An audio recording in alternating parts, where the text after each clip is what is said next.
väga hea meel selle võimaluse üle, et see debatt laseb meil rääkida ka võib-olla erakonna asjadest ja erakonna tuleviku vaatest viisil, mis ei olegi viimastel aastatel olnud nii väga tavaline. Ja sellepärast tuleb kindlasti tänada ka lugupeetud kaaskandideerijaid, nii Liisat kui Urmast, kes ei ole siia veel jõudnud. Me oleme 2 debatti pidanud, need seisab veel ees. Ja see on võib-olla natukene teistsuguse formaadi ka selles mõttes, et võimaldab pikemat sissejuhatust. Ma ütlekski niimoodi, et nende seniste kohtumistega on võib-olla välja kujunenud ja ma olen ise ka püüdnud välja kujundada niisugust arusaama, et on 2 sellist teemade plokki tulevikku vaatavalt. Üks on see, mis puudutab erakonna arengut ja teine on see, mis puudutab Eesti arengut. Ehk siis, kui erakond läheb hooga edasi, siis erakonna eesmärk on ikkagi see, et tagada jätkuvalt Eesti tulevikku ja tagada seda veelgi selgemal ja jõulisemal moel kui seni. Aga lõpuks ma võib-olla mõne isikliku motiivi juures peatun. Aga ma olen võtnud seda kandideerimist selles mõttes tõsiselt, et olen koostanud ka 2 niisugust programmilist dokumenti.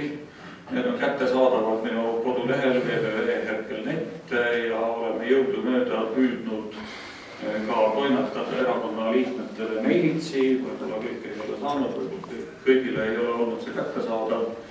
Kuid eelmisel nädalal ma käisin siis kõigepealt välja terve erakonna programmi, kuidas seda tervet nüüd lugeda.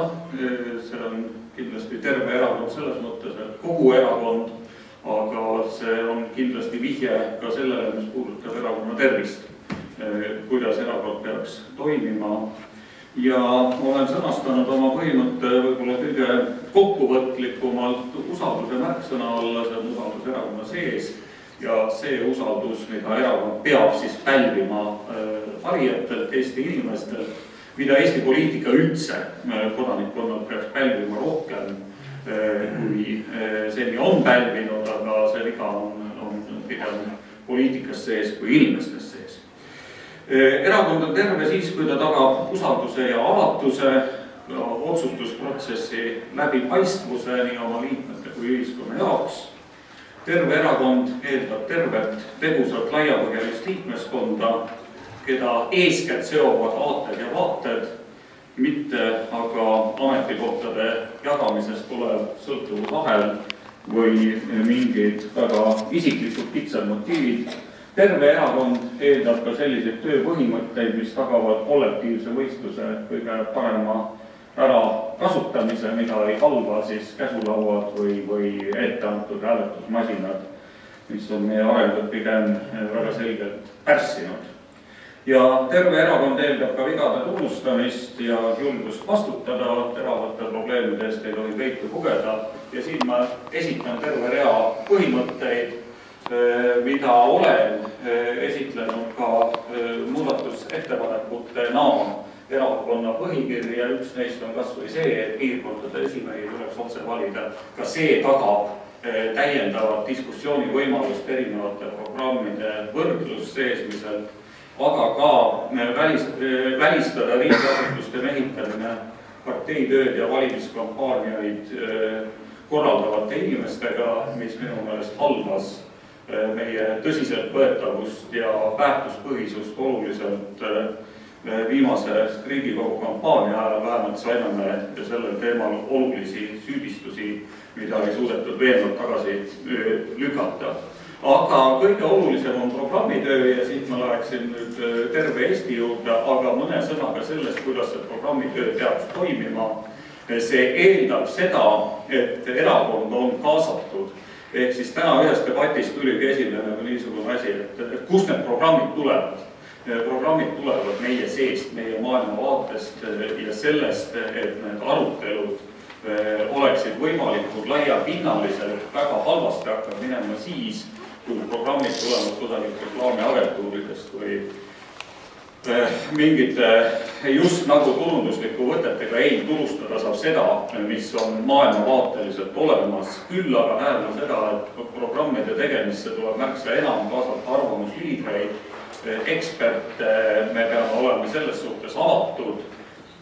Üks näide, mida ma olen toonud, on kas või see, et eelmiste Riigikogu valimiste puhul kaasasime me erakonda Jaak Aaviksoo ja Tarmo Kõutsi tugevad arvamusliidrid kõrvalt viimaste valimiste puhul kahjuks.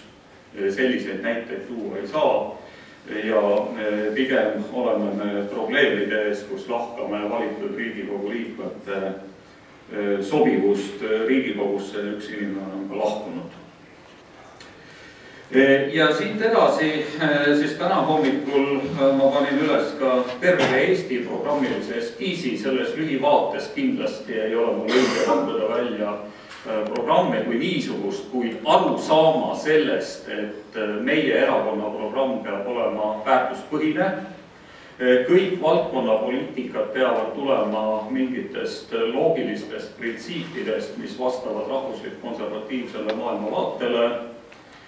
Ja ma sõnastasin neid kokku 7, eks on maitse asi, et võib sõnastada rohkem, võib sõnastada vähem. Usaldus, avatus, rahvuslus, alalhoidlikkus, paindlikkus, tarkus ja kaitstus. Aga kõige tähtsam on see, et Eesti suudaks jätkuvalt olla niisugune väike kvaliteetriik, kus meil kõigil on hea olla, kust inimesed ei tiku ära, mis on atraktiivne ka ettevõtluskeskkonnaga ja kus on tagatud Eesti rahva ja kultuuri säilimine, sest teist sellist kohta ei ole ja rahvuslik olemine on tegelikult demokraatia kõige parem tagatis.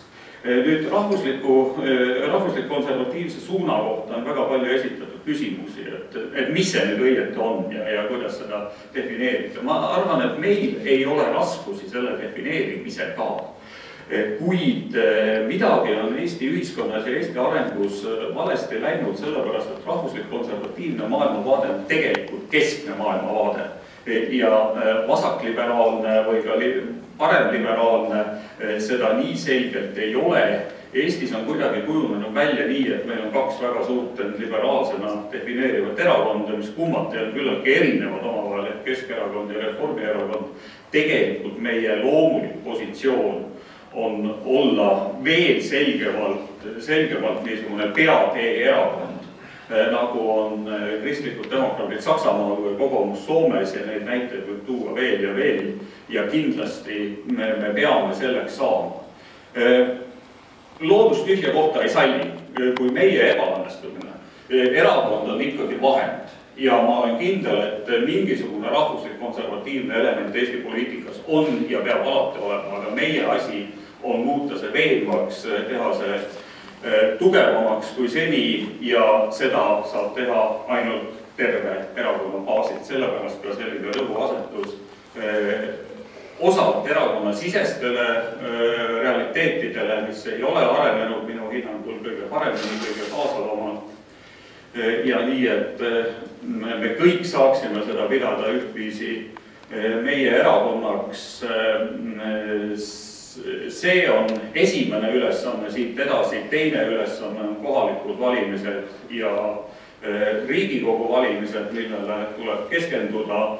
Ma arvan, et see rahvusvaheline kontekst, milles me praegu oleme, ehk Euroopa võlakriis, ühtpidi on muret tekitav ja kindlasti tekitab rahanduslikke ja majanduslikke küsimusi ka meie jaoks, aga teistpidi see on teatud võimalus just nimelt rahvuslik-konservatiivsetele jõududele, see on võimalus nendele, kes on olnud alalhoidlikud, kes on lähtunud säästlikkuse põhimõttest ka riigieelarveid üles ehitades, mis on meie üks suur pluss tegelikult 90. aastate algusest alates ja see peaks olema praegu Euroopas veenev selles mõttes, et riigid on näidanud, kuidasmoodi võlgu elamine, kuidasmoodi tuleviku arvelt elamine on tekitanud praeguse ajal probleeme ja konservatiivne suund on just nimelt see, mis seda vastustab ja mis nõuab vastutustundlikku poliitikat.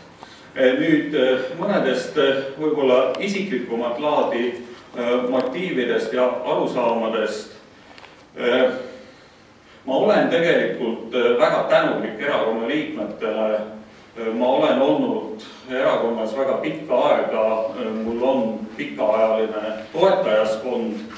Võib-olla paljud inimesed ei näinud seda selles vaates, et ma kandideerin erakonna esimeheks, kuid praegusel juhul ma kinnitan, et kui minu kandidatuuri ei oleks, siis tuleks see mingisugusel kujul välja mõelda.